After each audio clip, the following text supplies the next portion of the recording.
Okay, to expand on the global food crisis and see if there is any relief in sight, I'm now joined by Anthony Chen. Anthony was the former chief economist at JPMorgan Chase. Anthony, good to see you again. Thanks very much for coming in. Good to see you, Sean. You know, as I read those nations, Ethiopia, Nigeria, South Sudan, Yemen, you really get a sense of who's being hit hardest, the very poor. We've been talking about the global effect on food security, the fighting in Ukraine, but with summer around the corner, it appears the problem is really hitting home in a very, very serious way. It really is, because what you see is that these are the countries that are least able to afford a rise in prices. And if you look at wheat prices from January of 2021, those prices are up 60%, not to mention the fact that there is a shortage. The numbers, of course, are estimates, but there are allegedly about 25 million tons of this wheat that needs to be transported and is stuck right now in Ukraine. And until that wheat starts to move, many of these countries will not be able to get the needed supplies. But on top of that, the prices are prohibitive, and that is a real serious issue. Indeed. Let's talk about the key Ukrainian food exports, where this is. We talked about some of the nations that are hit hardest, the very poor, but what about other blocs? Who else is being affected? Because a number of nations right now that do have grains are hanging on to them, concerned about the future.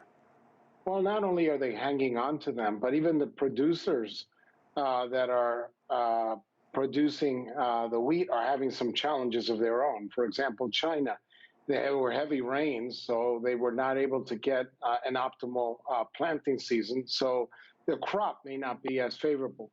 India, they may be also holding on to some of the grain because, as you probably know, India is suffering from severe drought. So where you have a situation where China may not produce as much and India may not produce as much because of a drought, in the case of China for the opposite reasons, too much rain, you're going to see that there are going to be some deficiencies in the production. And if you're holding back grain that it was allegedly coming out of Russia and Ukraine, then that's going to magnify the problem.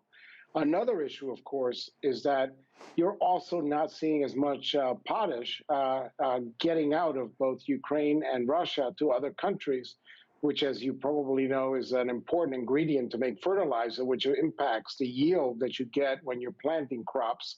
So the issue is far-reaching and not getting any better until we see this conflict die down. The fertilizer situation in Latin America is really horrific right now. Let's break down some of these real-world implications, how it's affecting people, families, small restaurants. We know that 193 million people are right now suffering from acute food shortages. What kind of adjustments can these people make? Well, the adjustments are to obviously consume less, and you have all these people that already were hit hard even before the Russian and Ukraine conflict, even before the COVID-19 pandemic.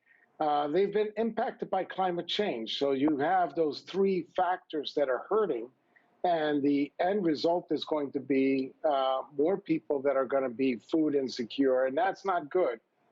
Because the situation is getting worse and worse. Those three factors that I've mentioned have already had a negative impact, and now the Russian and Ukraine conflict is just adding to those woes.